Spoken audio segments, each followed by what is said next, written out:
Hola chicos, ¿qué tal? ¿Cómo están? Para los que no me conocen, mi nombre es Alejandro Acosta, soy cofundador del instituto, al igual que Pablo Nadim. En esta ocasión vengo a explicarles la primera clase de fisiología. ¿Bien? Bueno, ustedes hoy tuvieron su primer teórico, ¿sí? El profe encargado de la cátedra es Joel Martínez. Bueno, quiero decirles que en su momento yo tuve con él, fui alumno de él y sé bastante cómo toma, cómo es la forma que toma, cómo integra, cómo relaciona y cómo hace pensar esta materia. Seguramente en la introducción ya le habrá dicho que esta materia, aparte de ser teórica, requiere mucho razonamiento. ¿Por qué? Porque a partir de acá empezamos a entender todo el sentido de la vida y por qué y cómo pasan estas cosas, chicos. ¿Bien? Así que, bueno, hoy en día les voy a estar explicando membrana plasmática y potencial de acción. Son dos capítulos diferentes en el libro Guyton. Perfecto. Así que, bueno, vamos a comenzar con la clase, pero antes quiero decirle un breve consejo, un consejo muy corto. No los quiero asustar mucho, ¿bien? Tercer año es un año complicado, pero no es tan complicado para aquel que estudia todos los días, para aquel que le metes ganas y para aquel que se esfuerza, ¿sí? Si yo pude, si Pablo pudo, si Juan pudo pasar, ustedes también pueden. Acá no hay ningún genio, no hay ninguna inteligencia de otro mundo, solamente se requieren muchas ganas, mucho esfuerzo y hacerle frente a la situación. Así que, bueno chicos, ustedes pueden. Y bueno, vamos a comenzar con la clase de hoy, que es membrana plasmática. Les subo hoy la clase, mañana le tomo un breve examen, para que el jueves el profe Martínez le va a dar la clase y ustedes vayan un poco estudiados, ¿sí? Lo que voy a dar ahora es bastante básico, bastante básico. Así que, bueno chicos, comencemos con la clase de hoy. Como les dije, vamos a ver lo que sería membrana plasmática. ¿Qué es la membrana plasmática? Podríamos decir que es una estructura fina, flexible, elástica, ¿sí? Que va a separar la célula del medio externo. O sea que la membrana plasmática es parte de la célula y la separa del medio externo, ¿sí? Esa sería la definición. Perfecto. La membrana plasmática, al ser una estructura, va a tener componentes. Estos componentes, ¿sí? Vienen a ser lípidos, vienen a ser proteínas y vienen a ser hidratos de carbono. Perfecto. Comencemos con los lípidos. Yo voy a ir nombrando los componentes, luego lo vamos a señalar en este dibujito humilde de membrana plasmática, ¿sí? Y vamos a ir tratando de razonar, de relacionar todos estos temas. Comencemos. Los componentes de la membrana plasmática, chicos, vamos con los lípidos, ¿sí? Los lípidos de manera general se dividen en dos, en los más abundantes, que son los fosfolípidos y el colesterol, ¿sí? Los lípidos tienen un alto porcentaje en la membrana plasmática. Aproximadamente el 38% de la membrana plasmática corresponde a los lípidos. De este 38%, 25% corresponde a fosfolípidos y 13% corresponde a lo que sería el colesterol, ¿sí? Bien, aparte la membrana plasmática va a tener proteínas. Esto es muy importante porque nos va a servir a nosotros entender lo que sería transporte de la membrana plasmática, ¿sí? Así que proteínas vamos a tener periféricas e integrales. ¿En qué se diferencian estas dos? Es que las integrales atraviesan la membrana plasmática, en cambio las periféricas no la atraviesan. Muy importante, que luego le va a servir para lo que sería difusión facilitada y simple, ¿sí? No los quiero marear todavía, pero grábense este concepto. Las integrales atraviesan la membrana plasmática. Se dividen en dos, en proteínas canales y proteínas transportadoras, en donde ya vamos a ver su diferencia. Por último, bien, antes no me quiero ir a hidratos de carbono sin decir el porcentaje de las proteínas. Las proteínas en la membrana plasmática se encuentran en un 55%, ¿sí? Hidratos de carbono son el componente, por así decirlo, en menor proporción, ¿sí? Porque solamente se encuentran de un 3 al 7%, ¿sí? Estos hidratos de carbono van a estar unidos a lípidos, a proteínas, ¿sí? Y pueden estar solos también. Si están unidos a lípidos se conocen como glucolípidos, Si están unidos a proteínas se conoce como glucoproteínas y si están solos los proteoglicanos. Perfecto. Estos hidratos de carbono que dijimos que están del 3 al 7% en la membrana plasmática, ¿sí? ¿En qué parte de la membrana plasmática van a estar? Afuera, en la parte externa, formando lo que sería una capita, ¿sí? Vamos a tener lo que sería la membrana plasmática y van a empezar a sobresalir, ¿sí? Empiezan a sobresalir los carbohidratos estos, los hidratos de carbono, y forman lo que sería el glucocálix, que ya vamos a ver cuál es la función. Perfecto, chicos, pasemos al dibujo rápidamente. El dibujo humilde que les comentaba. Bien, vamos con lo que serían los lípidos. Tenemos fosfolípidos y tenemos colesterol. Los fosfolípidos van a ser estos que yo estoy señalando acá, ¿sí? Fíjense que es una cabecita y tienen como dos colas. Perfecto. Acá lo vamos a ver bien, fosfolípido. Borremos esto un poquito. Los fosfolípidos, entonces, chicos, tienen la cabeza azul en el dibujo y tienen dos colas. Y van a estar distribuidos, ¿sí? Fíjense cómo están distribuidos, formando la famosa bicapa lipídica. Perfecto. El fosfolípido, ¿cómo está compuesto? Está compuesto por una cabeza y dos colas, repito. La cabeza, ¿sí?, viene a ser lo que sería el grupo hidrofílico, ¿sí?, o también conocido como el grupo polar. ¿Por qué? Porque este grupo, ¿sí?, tiene afinidad por el agua. Luego vamos a tener las dos colas. Estas dos colas vienen a ser ácidos grasos. Uno es insaturado y el otro es saturado.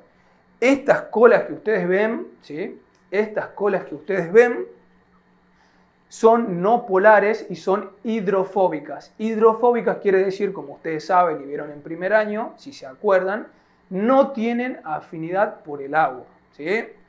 ¿Cómo diferenciamos un ácido graso saturado de uno insaturado? Muy fácil, porque el insaturado es como que tiene una leve inclinación hacia afuera, mientras que el saturado es más recto. Básicamente son datos más que nada estructurales, ¿sí?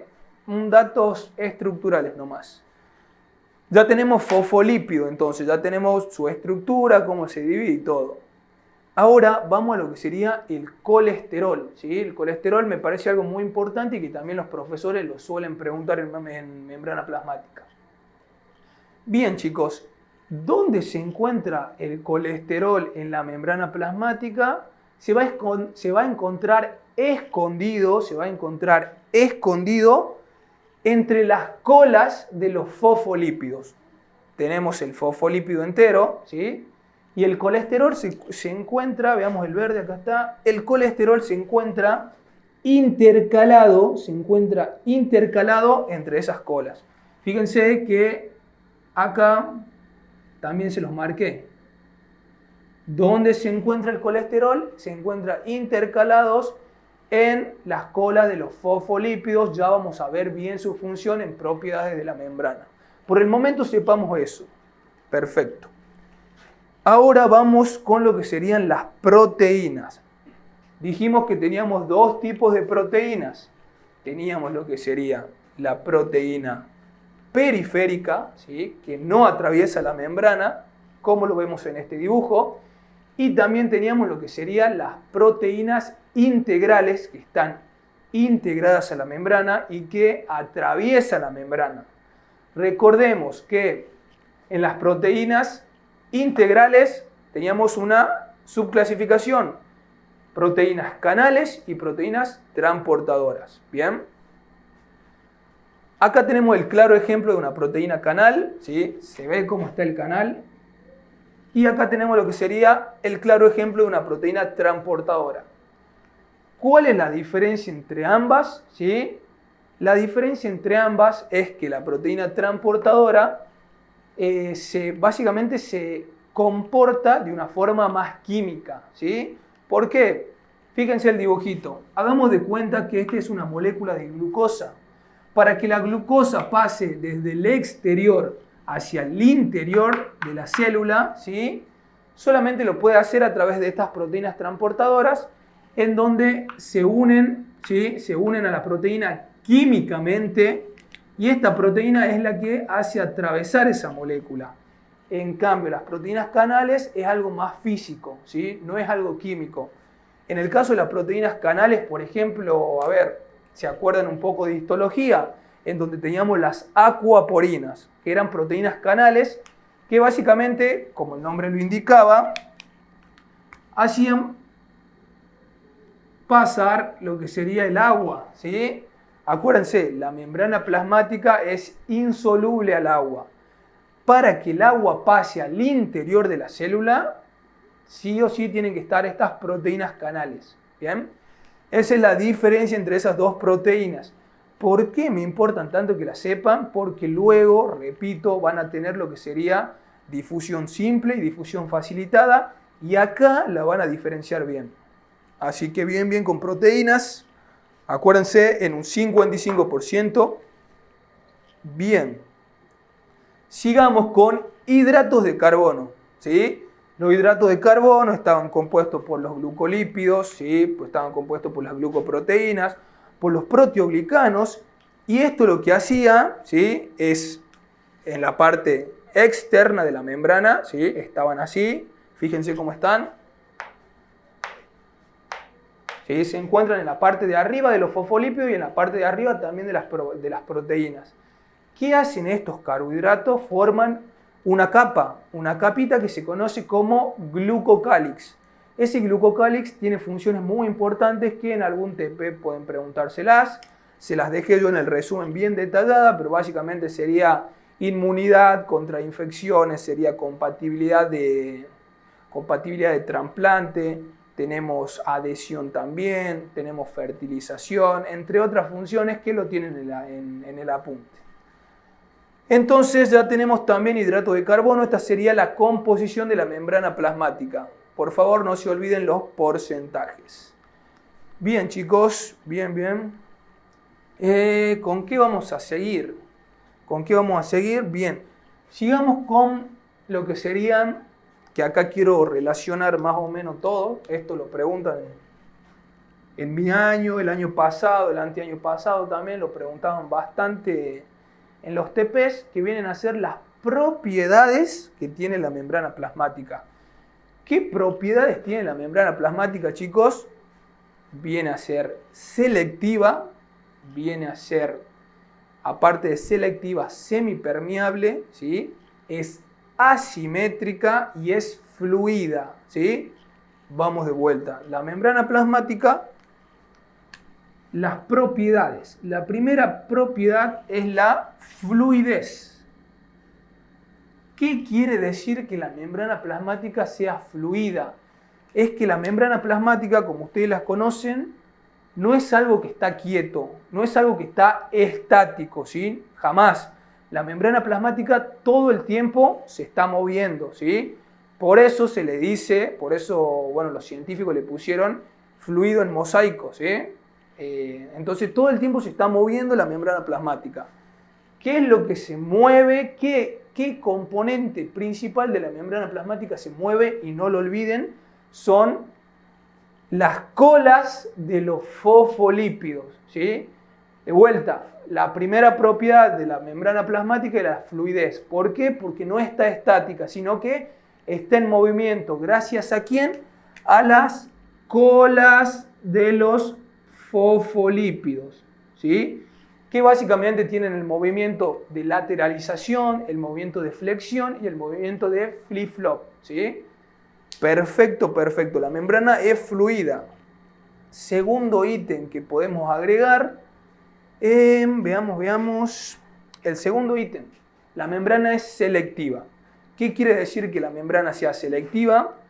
Que la membrana va a dejar pasar lo que le sirva, por ejemplo, nutrientes, como aclaro en el apunte, y también que va a eliminar desechos, elimina múltiples desechos, ¿sí? Entonces eso quiere decir que es selectiva, selecciona lo que entra y selecciona también lo que sale. Perfecto. Semipermeable también es la membrana plasmática. ¿Por qué? Porque hay moléculas que pueden atravesarla y hay otras moléculas que no pueden atravesarla, ¿sí? Esto es un concepto muy importante y que lo van a usar durante todo el periodo de la carrera, ¿sí? Durante todo el transcurso, mejor dicho, de la carrera. es que las moléculas liposolubles, ¿sí?, con carga neutra y de menor tamaño atraviesan mucho más fácil la membrana y no requieren de ningún canal, ¿sí? Fíjense, chicos, están los fosfolípidos, ¿no? Tenemos las proteínas y los hidratos de carbono. Estas sustancias liposolubles, ¿sí?, con carga neutra y de menor tamaño atraviesan directamente a través de los fosfolípidos. ¿Sí? Hagamos un ejemplo, imaginemos que tenemos una molécula de oxígeno, que el oxígeno siempre entra, ¿sí?, siempre entra a la célula. Entonces, el oxígeno, al ser liposoluble, al tener carga neutra y encima al ser pequeño, atraviesa y difunde rápidamente la membrana plasmática, ¿sí? Esa es otra característica. Entonces tenemos lo que sería la fluidez, tenemos lo que sería la selectividad, la semipermeabilidad, y la última característica que algunos libros lo nombran y otros no, es que la membrana plasmática es asimétrica. ¿Qué quiere decir asimétrico? Que algo no sea simétrico del todo, obviamente. ¿A qué me refiero con esto? ¿Sí? Es que tanto fosfolípidos como proteínas como carbohidratos no están ubicados de manera perfecta, sino que están dispuestamente desordenados. Bueno, ahora en el ejemplo no se ve, pero si ustedes buscan una foto en Google, pueden tener fosfolípido acá, pueden tener una proteína periférica, pueden tener otra proteína periférica, puede pasar lo que sería de vuelta fosfolípidos, ¿sí?, y recién puede aparecer una proteína canal. O sea que no tienen un orden dispuesto ni exacto, por eso es asimétrica. Puede ser que a las propiedades de la membrana, como en los años anteriores, se las tomen, ¿sí? Así que, por las dudas, sépanlo bien. Vamos a hablar ahora de la primera propiedad, que era la fluidez. Bueno, se los anoto a las anteriores propiedades: selectividad, semipermeabilidad y lo que sería asimetría. Y ahora vamos con lo que sería el último ítem. El último ítem, chicos. Regulación de la fluidez, ¿sí? La regulación de la fluidez, chicos, nosotros dijimos que la primera propiedad de la membrana plasmática era la fluidez, ¿sí?, que estaba en constante movimiento, ¿Quiénes? Las colas de los fosfolípidos, ¿sí? Se movían lateralmente, en flexión y en flip-flop. Perfecto. ¿Quién regula esta fluidez? Que lo suelen preguntar también a veces. La regula el colesterol, la regula la temperatura y también la regula los ácidos grasos insaturados. ¿Cómo actúa el colesterol en la fluidez? Chicos, fíjense por favor, fíjense bien el dibujo. ¿Dónde se encontraba el colesterol? Se encontraba entre las colas de los fosfolípidos. Por así decirlo, el colesterol es una sustancia pegajosa, ¿sí?, que cristaliza. Si nosotros tenemos mucho colesterol, estas colas que ustedes están viendo se van a pegar, ¿sí? Imagínense como un pegamento. Tenemos mucho colesterol, tenemos mucho pegamento, pega las colas estas. Por lo tanto, si las colas están inmóviles, están cristalizadas por el efecto del colesterol, no se van a poder mover, y si no se pueden mover, no van a hacer su movimiento, no va a ser la fluidez. Entonces, colesterol, ¿sí? Sí, colesterol. Si yo tengo más colesterol, disminuye mi fluidez, ¿sí? Y si disminuye mi fluidez, obviamente la membrana es más rígida, más dura. Perfecto. Ahora, si yo tengo menos colesterol, ¿sí?, si tengo menos colesterol, estas colas de los fosfolípidos no van a estar tan pegadas y se van a mover libremente, ¿sí? Todo esto tiene que estar en equilibrio, no tiene que haber ni mucho ni muy poco. Eso también ténganlo en cuenta. Vamos con lo que sería la temperatura. Una temperatura alta hace que básicamente las moléculas por cinética se muevan mucho. Esto lo que provoca es que, digamos, los ácidos grasos carbonados, ¿sí?, adquieran muchísimo más movimiento, por ende, digamos, se mueven más, ¿sí? Se mueven más y entonces tenemos más fluidez. A mayor temperatura, mayor fluidez, y a menor temperatura se cristalizan también lo que serían las colas de los fosfolípidos y disminuye la fluidez. Si tenemos más ácidos grasos, ¿sí?, si tenemos más ácidos grasos insaturados, obviamente va a haber más fluidez también, ¿sí? Acuérdense, ¿quién hace el movimiento? ¿Quién hace el movimiento de las colas? ¿Quién hace el movimiento de los fosfolípidos? Son sus colas, ¿sí? Si vos tenés más, va a haber mayor fluidez. Perfecto, perfecto, perfecto. Bien, esta sería la primera parte de membrana plasmática. Fíjense que es algo básico, ¿sí? Muy básico. Lo tienen en el apunte también. Ahora lo que vamos a ver, y me parece muy importante, va a ser todo el transporte, ¿sí? Acuérdense, a través de esta membrana plasmática continuamente se van a estar transportando moléculas, sustancias, etc. Entonces, vamos a ver los tipos de transporte que tenemos. Vamos a eso. Bien, chicos, vamos a seguir con lo que sería transporte a través de la membrana plasmática, ¿sí? ¿Por qué es tan importante que haya un transporte a través de esta?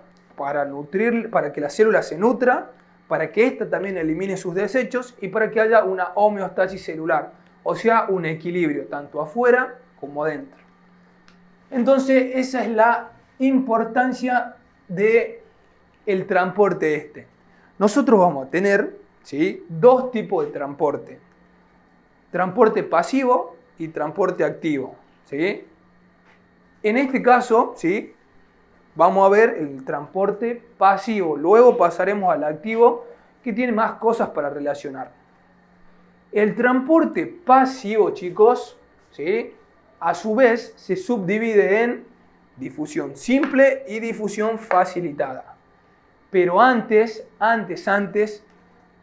no se pueden olvidar de que el transporte pasivo siempre va a favor del gradiente y que no va a gastar energía. ¿Cómo lo vamos a entender a esto? A través de una serie de ejemplos. Perfecto. Vamos con transporte pasivo. ¿Qué significa que el transporte pasivo vaya a favor del gradiente? ¿Sí? Que va desde una mayor concentración de sustancia a una menor concentración de sustancia. Hagamos el ejemplo más típico. Afuera de la célula, ¿sí?, va a haber muchísimo más oxígeno que adentro. Por el momento, ¿sí? Por el momento el oxígeno se encuentra en mayor cantidad afuera de la célula. Y hay, dentro de todo, poco en el interior. Entonces, ¿qué hace este transporte pasivo? Hace que difunda desde una mayor concentración de esa molécula a una menor concentración de esa molécula, ¿sí?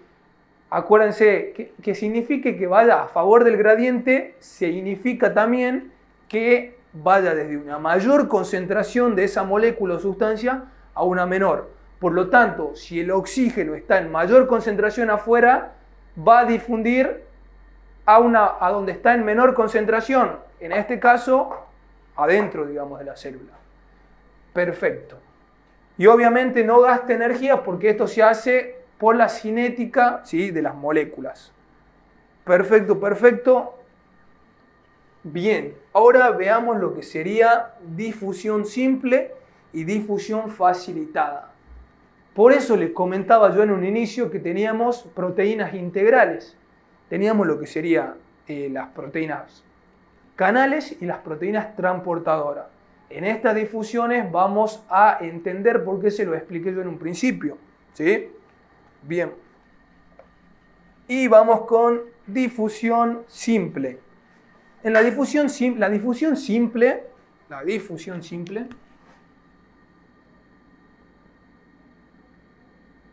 se puede dar de dos formas. La difusión simple se puede dar de dos formas, ¿sí? La primera forma es que las moléculas atraviesen directamente a través de la bicapa lipídica, ¿sí? El ejemplo que di recién también. El oxígeno, al ser una molécula liposoluble, con carga neutra y lo que sería pequeña, como les comenté también, ¿qué hace? Atraviesa directamente a través de la bicapa lipídica. No necesita ni proteína canal, no necesita ni proteína transportadora. No lo necesita. ¿Por qué? Porque es pequeño y liposoluble. Mientras una sustancia tenga mayor liposolubilidad, ¿sí? va a atravesar más fácil y más rápidamente la membrana. En este caso, la atraviesa directamente a través de los fosfolípidos, ¿sí? El nitrógeno y el dióxido de carbono también hacen lo mismo, por las características que también tienen esas sustancias, esas moléculas. Bien, la otra forma, ¿sí? La otra forma de difusión simple es que estas moléculas, ¿sí? O sustancias atraviesen desde el interior al exterior y viceversa, ¿sí? A través de proteínas canales. El ejemplo también que en un momento se lo di, teníamos las proteínas canales, ¿sí? Por ejemplo, las acuaporinas, imagínense que esta es una acuaporina, una proteína canal, que venía lo que sería todo el agua, ¿sí? Todo pasaba por esta proteína canal. ¿Por qué? Porque el agua es insoluble, ¿sí? A la membrana plasmática. Perdón, la membrana plasmática es insoluble al agua, ¿sí? Entonces, el agua no puede difundir a través de esta. Y el único medio que tiene para hacerlo es a través de estas proteínas canales, ¿sí? Que básicamente tienen un muy diminuto diámetro, ¿sí? Entonces, si hablamos de difusión simple, ¿sí? Decimos de vuelta, se puede dar mediante dos formas. Moléculas atraviesan directamente a través de la bicapa lipídica, como el oxígeno, nitrógeno y dióxido de carbono. Esa es una forma, que pasen directamente por acá, ¿sí? Y la otra forma es que las moléculas atraviesen a través de proteínas canales. En el caso del agua, el agua, como dije, atraviesa por las acuaporinas. Esas son las dos formas de la simple. Ahora vamos con lo que sería la facilitada, ¿sí? En la facilitada, también les di un ejemplo anteriormente, las moléculas acá, hagamos el ejemplo más claro de la glucosa. ¿Qué pasa? La glucosa, ¿sí? es una sustancia de bastante diámetro, es un soluto de bastante diámetro, muy grande, ¿sí? Entonces no puede pasar por las proteínas canales.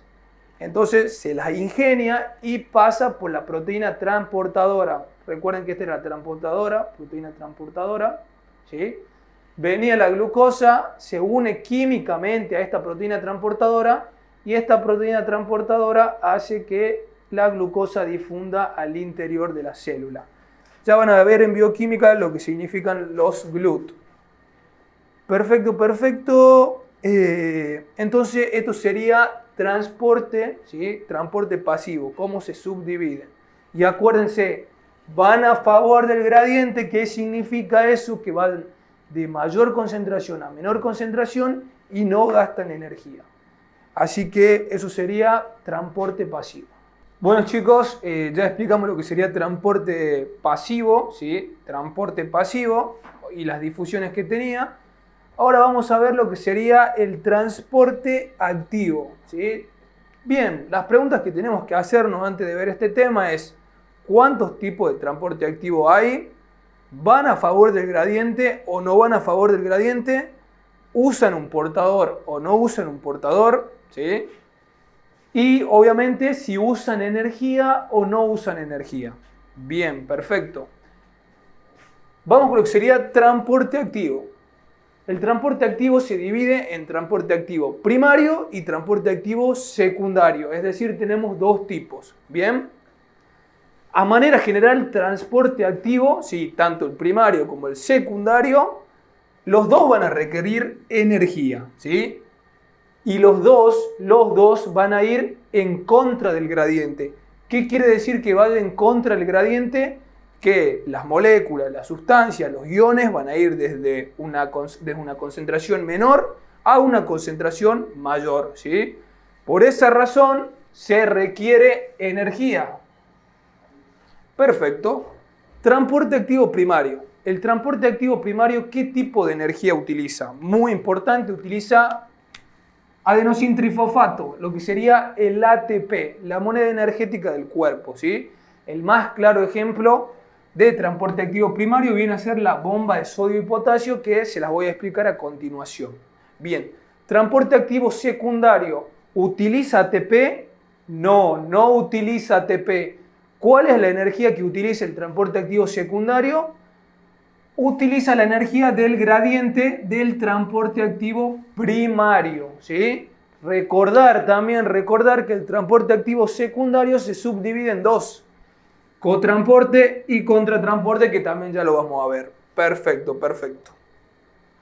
Bien, bien, bien. Vamos a lo que sería transporte activo primario, ¿sí? El transporte activo primario tiene proteínas especializadas, conocidas como ATPasas, ¿sí? ¿Qué hacen estas proteínas? ¿Sí? Hidrolizan, rompen el ATP, ¿sí? Para que eso libere energía y así las moléculas pasen en contra del gradiente, de menor concentración a mayor concentración. Vamos al ejemplo de lo que sería la bomba de sodio y potasio, que es muy importante. Bien, para hablar de bomba de sodio y potasio, chicos, no se las quiero dar de repente, de golpe. Quiero que entiendan el por qué está principalmente esta bomba, ¿sí? Bien, como en un principio yo les comentaba, ¿sí?, que el gradiente normal, el gradiente común de la célula es que vaya desde mayor concentración a menor concentración. Vamos a lo que sería el ejemplo. Nosotros dijimos hace rato que el sodio, ¿sí?, ¿dónde predominaba el sodio siempre? El sodio predomina afuera de la célula, o sea, en el líquido extracelular. Hay mucho sodio, muchísimo. Por ende, si nosotros estamos hablando de gradiente, ¿sí?, cuando es a favor del gradiente, cuando es difusión simple, cuando es difusión facilitada, es decir, transporte pasivo, como habíamos comentado, va a favor del gradiente. O sea, de mayor concentración hacia donde hay menor concentración. En este caso, el gradiente, ¿sí?, va desde mayor concentración hacia menor concentración. Eso es lo que sucede normalmente, lo que está sucediendo continuamente. Entonces, el sodio se empieza a acumular adentro de la célula, en donde no había tanto, pero, como esta situación se da, se comienza a acumular bastante, ¿sí? Todavía no entramos a bomba de sodio y potasio, les quiero explicar el por qué. Bien, ¿qué pasa si comienza a acumular sodio en el interior de la célula? ¿Y eso está bien o está mal? Está mal. ¿Por qué? Porque el sodio es osmóticamente activo. ¿Qué quiere decir que sea osmóticamente activo? Es que atrae agua, ¿sí? Si tenemos mucho sodio acá, va a ser osmóticamente activo, por ende atrae mucha agua. ¿Y qué pasa si hay mucho líquido dentro de la célula? Se hincha y explota, ¿sí? Se hincha y explota. Por esa razón aparece la bomba de sodio y potasio. Esa es la función principal de la bomba de sodio y potasio. ¿Qué pasa? La tenemos acá en verde, ¿sí? Entonces, al ocurrir esta situación, gracias a Dios, tenemos la bomba de sodio y potasio, en donde, ¿qué hace esta bomba de sodio y potasio? ¿Sí? Hidroliza el ATP que yo les comenté. Al hidrolizar ese ATP, porque ella es una ATPasa, ¿sí?, al hidrolizar este ATP, libera energía, ¿sí? Libera energía. Automáticamente, los sodios que se encontraban adentro de la célula, ¿sí?, esto es adentro, esto es afuera, los sodios que se encontraban adentro de la célula, automáticamente empiezan a salir, ¿sí? ¿Cuántos sodios salen? Salen 3 sodios. Recuerden, chicos, que la abreviación del ion sodio es Na, más el positivo, ¿sí? 3Na positivo, eso es sodio. Entonces salen 3 sodios, ¿dónde salen? Hacia el exterior, y entran 2 potasios, ¿bien? Recordemos que la abreviación del potasio es la K y el positivo. Entonces, ¿para qué sirve la bomba de sodio y potasio? Fundamentalmente para controlar el volumen celular. Este es el porqué. Repasemos de vuelta. Gradiente. Hay más concentración de sodio afuera de la célula primero, ¿no? Por ende, el gradiente va a hacer que el sodio empiece a entrar. Entra. Dijimos que el sodio es osmóticamente activo. Si es osmóticamente activo, atrae agua. Y si tenemos mucho sodio, vamos a traer muchísima agua. ¿Qué va a pasar con eso? La célula se va a hinchar y va a explotar. Por ende, el organismo no quiere eso, por eso tiene la bomba de sodio y potasio. ¿Qué es lo que va a hacer? Regular todo esto. Va a empezar a través del ATP, cuando lo rompe, ¿sí? Va a empezar a sacar ese sodio de acá. ¿Cuánto sodio saca? 3. ¿Y cuántos potasio ingresan? 2. ¿Sí? Esto es lo fundamental de la bomba de sodio y potasio. Yo en el apunte que le hice, tienen bastante teoría, ¿sí? Pero lo que yo quería que entiendan fundamentalmente es esto, ¿sí? Entonces, bomba de sodio y potasio utiliza ATP, ¿sí? Es transporte activo primario. ¿Para qué sirve? Fundamentalmente para controlar el volumen celular, ¿sí? Y obviamente no se olviden que van a salir 3 sodios, ¿sí? Y van a entrar 2 potasios. Perfecto. Ahora vamos con lo que sería transporte activo secundario, chicos. Bien, chicos, vamos a seguir con lo que sería ahora transporte activo secundario. Téngalo bien en claro el transporte activo secundario, ¿sí? El transporte activo secundario, ¿de dónde saca energía? No del ATP. Saca energía este transporte activo secundario del gradiente del transporte activo primario. A su vez, el transporte activo secundario se divide en cotransporte y contratransporte. Este es muchísimo más sencillo de explicar. Recordemos que teníamos la bomba de sodio y potasio. Salían 3 sodios, ¿sí? Y entraban 2 potasios. Esos 3 sodios que salen generan un gradiente de energía que es aprovechado, ¿sí? Por moléculas. Vamos a tener al cotransporte. ¿Cómo se da el cotransporte? A través de este gradiente que se generó, lo que va a pasar es que entran a la célula 2 sustancias en la misma dirección y al mismo tiempo. Eso sería el cotransporte. Lo tienen que decir tal cual está en el apunte. En cambio, el contratransporte, lo que hace el contratransporte es que tenemos 2 moléculas que pasan al mismo tiempo, ¿sí? Pasan al mismo tiempo, pero en diferentes direcciones, ¿sí? Fíjense. Una entra, la otra sale al mismo tiempo, pero en diferentes direcciones. Sería juntas y en diferentes direcciones y al mismo tiempo. Eso lo tienen en el apunte. Perfecto, eso sería transporte activo. Recuerden, lo más importante que tienen que saber, ¿sí? Es que requiere energía. Acá están los tipos de energía que usa cada uno y que van en contra del gradiente. Sí o sí, eso por favor. Así que bueno, chicos, último tema de membrana plasmática, muy importante, bastante sencillo, igual son más que nada conceptos. Vamos con lo que sería diálisis, ¿sí? Y lo que sería ósmosis. Primero con diálisis, que es un tipo de difusión. Diálisis es la difusión de moléculas disueltas o solutos desde una mayor concentración a una menor concentración de estos. Fíjense, vamos a tener 2 tubos, ¿sí? Separados, hagamos de cuenta que están separados por una membrana semipermeable, ¿sí?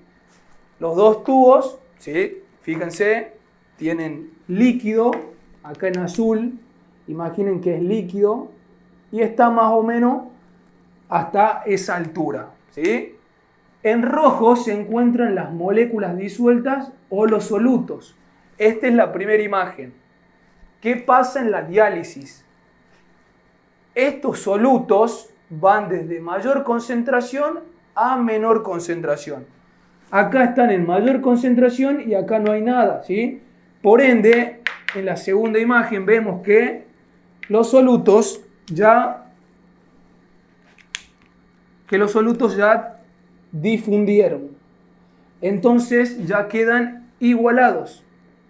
Por eso la teoría, difusión de moléculas disueltas o solutos desde una zona de mayor concentración a una zona de menor concentración. Y acá ya lo tenemos, acá ya está hecha la diálisis. Perfecto. Acuérdense, lo que difunden acá son solutos, ¿sí? Moléculas. Diferente a lo que sería la ósmosis. Vamos con ósmosis. Ay, che, la voz ya. Bien, vamos con lo que sería ósmosis. Bien, en cambio la ósmosis viene a ser, acuérdense bien, ósmosis es pasaje de agua, ¿sí? Pasaje de agua. Miren, vamos con la teoría. La ósmosis es el pasaje de agua a través de una membrana semipermeable, ¿sí? Desde una zona de menor concentración de solutos a una zona de mayor concentración de solutos. Vean el dibujito, ¿sí? Vean bien atentamente el dibujito. También se los puse en el apunte. Nosotros vamos a tener dos compartimientos, dos tubos, que están separadas por una membrana semipermeable. Los dos tubos, fíjense, en cuanto al contenido de agua, están al mismo nivel. Están al mismo nivel. ¿Qué es lo que pasa acá? ¿Cuál es la diferencia entre estos dos tubos? Que en un tubo hay menor concentración que en el otro tubo de solutos. Por eso yo les puse la definición ahí de lo que sería soluto y solvente. Léanla bien, por favor, ¿sí? Esto de rojo son solutos. Y lo que sería el líquido, ¿sí? El solvente. Entonces, vamos de vuelta. Tenemos solutos y solvente, ¿sí? La teoría nos dice que la ósmosis es el pasaje de agua, o sea que tiene que pasar agua, ¿sí?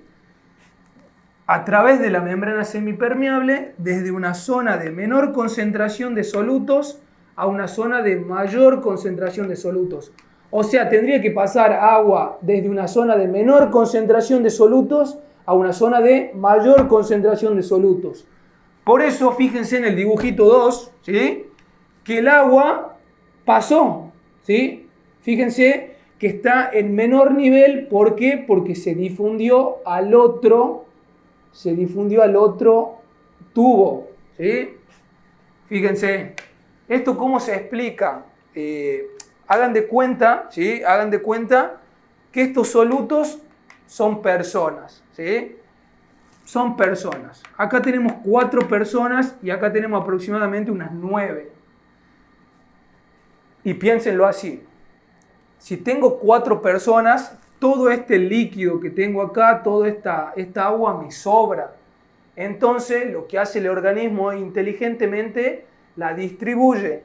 Acá hay 9 personas, ¿sí? Y tiene la misma cantidad de líquido. La misma cantidad de líquido. Necesita más líquido porque son más personas. Si quieren verlo así, bueno, véanlo así porque es una forma sencilla también de entenderlo. Entonces, lo que hace el organismo es fácil. Distribuir, por así decirlo, de una manera equitativa, ¿sí? Entonces, hay un pasaje de vuelta, hay un pasaje de agua, ¿sí? Hay un pasaje de agua desde una menor concentración de solutos a una mayor concentración de solutos. Fíjense cómo pasó el agua, ¿sí? Esto más que nada es para igualar todo lo que sería el ambiente. Así que acá tienen la teoría, tienen los dibujos. Y bueno, chicos, esto sería la primera clase, ¿sí? Cualquier duda que tengan, cualquier duda que les surja, me hablan al WhatsApp, me hablan por privado y lo charlamos. Esta clase, por favor, véanla. Para el teórico les va a ayudar mucho, ¿sí? Son más que nada conceptos básicos, pero que sí o sí los tienen que entender. Así que, bueno, chicos, nos estamos viendo.